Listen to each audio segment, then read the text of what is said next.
Good morning 7th class. हमने अपनी पहले की वीडियो में जो है ये लेसन किया था। उसमें क्या बताया गया था कि अनिल की बहन दिव्या है, उसकी वो जो कमज़ोर हो गई है, उसको क्या बताया गया खून की जांच करने पर कि उसको जो है एनीमिया हो गया है।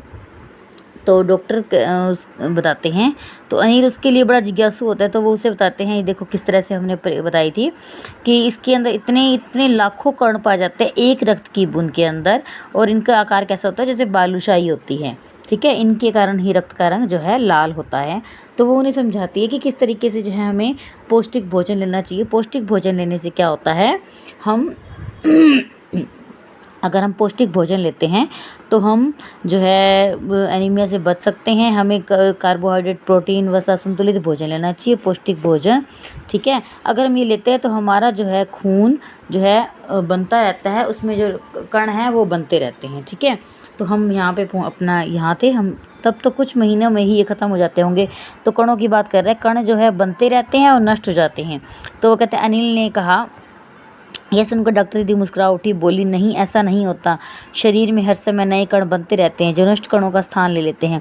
तो वो कहते हैं शरीर में हर समय नए कण बनते रहते हैं, नष्ट भी होते रहते हैं, लेकिन साथ साथ और नए कण भी बनते रहते हैं। जो नए बनते हैं वो नष्ट कणों का स्थान ले लेते हैं। हड्डियों के बीच के भाग मज्जा में ऐसे बहुत से कारखाने होते हैं जो रक्त कणों के निर्माण कार्य में लगे रहते हैं।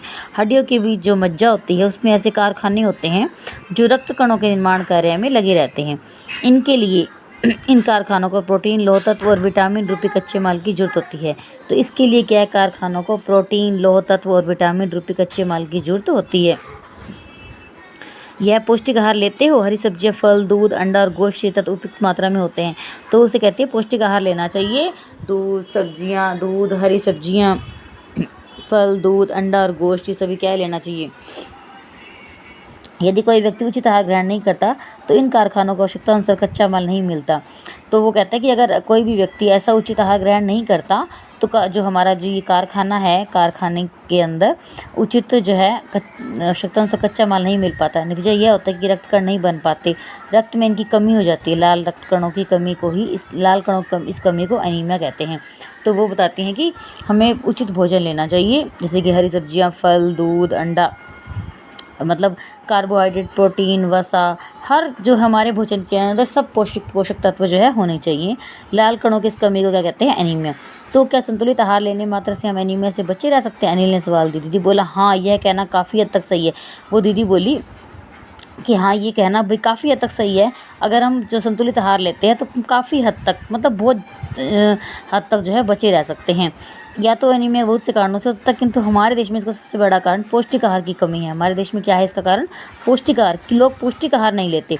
इसके अलावा इस रोग का एक और बड़ा कारण है पेट में कीड़ों का हो जाना। अगर पेट में कीड़े हो गए हैं तब भी ये एनीमिया रोग हो जाता है। ये कीड़े प्राय दूषित जल और खाद्य पदार्थों द्वारा हमारे शरीर में प्रवेश करते हैं। तो दूषित जल, जो गंदा जल होता है, दूषित हो चुका है, और दूषित खाद्य पदार्थ द्वारा हमारे शरीर में प्रवेश करते हैं और पेट में पहुंच जाते हैं। अतः इनसे बचने के लिए आवश्यक है कि हम पूरी तरह सफाई से बने गए खाद्य पदार्थ ही ग्रहण करें। हमें पूरी तरह सफाई से बने हुए खाना ही ग्रहण करना चाहिए। भोजन करने से पूर्व अच्छी तरह हाथ धोएं और साफ़ पानी पिएं। भोजन करने से पहले अच्छी तरह से हाथ धोने चाहिए और साफ़ पानी पीना चाहिए। और हाँ, अनिल एक किस्म के कीड़े भी हैं जिनके अंडे जमीन की ऊपरी सतह में पाए जाते हैं। तो वो कहते हैं एक ऐसी तरह के कीड़े भी होते हैं जिनके अंडे जमीन की ऊपरी सतह पर पाए जाते हैं। इन अंडों से उत्पन्न हुए लार्वे त्वचा के रास्ते शरीर में प्रवेश कर आंतों में अपना घर बना लेते हैं। तो वो बता रहे हैं कि एक कीड़े होते हैं जो ज़मीन की ऊपरी सतह पर पाए जाते हैं, उनका जो लार्वा होता है, छोटे छोटे उनके, वो हमारी त्वचा के रास्ते, हम उसको टच करते हैं, त्वचा के रास्ते शरीर में प्रवेश कर जाते हैं और हमारी जो है आंतों में अपना घर बना लेते हैं, जिसके कारण हम बीमार हो जाते हैं। इससे बचने का उपाय है कि शौच के लिए शौचालय का प्रयोग करें, इधर नंगे पैर ना घूमें। हमें जो है शौच के लिए हर व्यक्ति को जो है शौचालय का प्रयोग करना चाहिए, खुले में शौच नहीं करना चाहिए और नंगे पैर नहीं घूमना चाहिए। दीदी यह तो बहुत ही महत्वपूर्ण बात बताई है आपने, अनिल बोला। वह पल भर सोच में डूबा रहा, फिर बोला, आपने बताया था कि रक्त में सफ़ेद कण और बिंबाणु, प्लेटलेट भी होते हैं, शरीर में उनका क्या काम है। अब वो जो है जिज्ञासु हो गया था सफ़ेद कण और बिंबाणु के बारे में जानने के लिए। दीदी बोली, सफ़ेद कण वास्तव में हमारे शरीर के वीर सिपाही हैं। जब रोगाणु शरीर पर धावा बोलने की कोशिश करते हैं, सफ़ेद रक्त कण उनसे डटकर मुकाबला करते हैं और जहाँ तक संभव हो पाता है रोगाणुओं को भीतर घर नहीं करने देते। बस संक्षेप में ये मान लो कि वे बहुत से रोगों से हमारी रक्षा करते हैं। तो दीदी क्या बोली, जो सफ़ेद कण होते हैं वास्तव में हमारे शरीर के वीर सिपाही हैं। जब रोगाणु शरीर पर धावा बोलने की कोशिश करते हैं तो सफ़ेद कण उनसे डटकर मुकाबला करते हैं। जहाँ तक संभव होता है रोगाणुओं को भीतर घर नहीं करने देते। बस संक्षेप में ये मान लो कि बहुत से रोगों से हमारी रक्षा करते हैं, तो डटकर मुकाबला करते हैं, हमें बीमारियों से बचाते हैं। और विषाणुओं का काम है चोट लगने पर रक्त जमाव क्रिया में मदद करना। जो विषाणु होते हैं, हमें जब चोट लग जाती है तो उसमें हमारे रक्त को जमाते हैं वो, नहीं तो रक्त बहता जाएगा तो खून की कमी हो जाएगी। रक्त के तरल भाग प्लाज्मा में एक विशेष किस्म की प्रोटीन होती है जो रक्त वाहिका की कटी फटी दीवार में मकड़ी के जाले के समान एक जाला बुन देती है। विषाणु जाले से चिपक जाते हैं, इस तरह दीवार में आई दरार भर जाती है जिससे रक्त बाहर निकलना बंद जाता है। देखिए कैसे, देखो हर रक्त के एक एक कण का एक एक जो है उसमें कितना महत्व, कितना योगदान है जो हमारे रक्त को जमाते हैं। अनिल बोला दीदी लेकिन घाव गहरा हो तो तब तो खून बहता ही चला जाएगा। तो वो कहता है कि हाँ, अगर गहरा हो तब तो बहता चला जाएगा, लेकिन आपको पता है ऊपर चोट होती है, हम दबा देते हैं किसी न किसी तरीके से, तो वो क्या है, खून बहना हमारा बंद हो जाता है। हाँ, ऐसे समय में उस व्यक्ति को जल्दी से जल्दी डॉक्टर के पास जाना चाहिए। ज़रूरत समझने पर ऐसे से निपटने के लिए कुछ टांके भी लगाने पड़ सकते हैं। अगर घाव गहरा हो जाता है तो क्या करते हैं, जल्दी से डॉक्टर के पास जाना चाहिए और टांके भी लगवाने चाहिए। किंतु डॉक्टर के पास समय पहुंचने के चोट के स्थान पर कसकर एक साफ कपड़ा बांध देना चाहिए। दबाव पड़ने से रक्त का बहना कम हो जाता है, क्योंकि आपको पता है कभी चोट लग जाए तो दबा देते हैं, कोई कपड़ा बांध देते हैं साफ, ताकि रक्त जो है बहना कम हो जाता है, जो उस व्यक्ति के लिए काफ़ी लाभप्रद सिद्ध हो जाता है, क्योंकि जो है रक्त का भाव कम हो जाता है। किंतु अगर बहुत अधिक रक्त बह जाए तो उस रक्त चढ़ाने की जरूरत पड़ सकती है, क्योंकि अगर ज़्यादा रक्त बह जाए तो उसे किसी और व्यक्ति से ब्लड लेकर चढ़ाना पड़ सकता है। दीदी ने समझाते हुए कहा। अनिल ने कहा, क्या ऐसे समय में किसी भी व्यक्ति का खून काम आ सकता है? दीदी बोली, अनिल, हर किसी का एक रक्त एक सा नहीं होता। कुछ विशेष गुणों के आधार पर रक्त को 4 मुख्य वर्गों में बांट दिया गया है।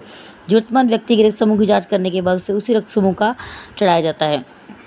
कहते हैं हर किसी का रक्त का अलग अलग टाइप होती है, तो जिस रक्त समूह का होता है उसे वही रक्त जो है चढ़ाया जाता है। लेकिन जरूरत के समय यदि उस रक्त समूह का कोई व्यक्ति मिले ही ना, तब अनिल ने पूछा, ऐसी आपातकालीन ऐसी स्थिति के लिए अगर कोई ना मिले ब्लड खून देने वाला तो ब्लड बैंक बनाए गए हैं। प्राय हर बड़े अस्पताल में इस तरह के बैंक होते हैं जहाँ सही प्रकार के रक्त समूह का रक्त तैयार रखा जाता है। तो हर तरह के रक्त समूह मिलते हैं। जब भी कहीं ब्लड की जो है खून ना हो, किसी को मिले और खून की कमी हो जाए, तो फटाफट से क्या करते हैं, ब्लड बैंक से ब्लड लेकर के उस व्यक्ति को चढ़ा देते हैं। इसीलिए आवश्यक है कि हम समय से रक्तदान करते रहें। दीदी ने कहा, क्या मैं भी रक्तदान कर सकता हूँ? अनिल ने पूछा, नहीं, अभी तुम छोटे हो। तो उसने पूछा, क्या मैं भी कर सकता हूँ? क्योंकि 18 साल के बाद ही 18 साल के स्वस्थ व्यक्ति ही रक्तदान कर सकते हैं। एक समय में उनसे लगभग 300 मिलीलीटर रक्त ही लिया जा सकता है। तो एक लिमिट होती है, 300 लीटर ही लिया जा सकता है। प्राय समझा जाता है कि रक्तदान से कमजोरी हो जाएगी, लेकिन ये गलत है, बल्कि उतना रक्त तो कुछ ही दिनों में बन जाता है। वैसे भी शरीर में लगभग 5 लीटर खून होता है, उसमें से यदि कुछ किसी जरूरतमंद व्यक्ति को दे दिया जाए तो इससे बड़ी बात क्या होगी, क्योंकि किसी को जीवन दान मिल जाता है अगर हम किसी को खून दान देते हैं तो। दीदी समझाते हुए बोली, फिर तो बड़ा होने पर मैं नियमित रूप से रक्तदान किया करूँगा। अनिल ने कहा, शाबाश अनिल। डॉक्टर दीदी ने अनिल की पीठ ठोकते हुए कहा। ओके क्लास, ये तीश अग्रवाल द्वारा लिखा गया था। आगे हमें जिसके क्वेश्चन। Bye class.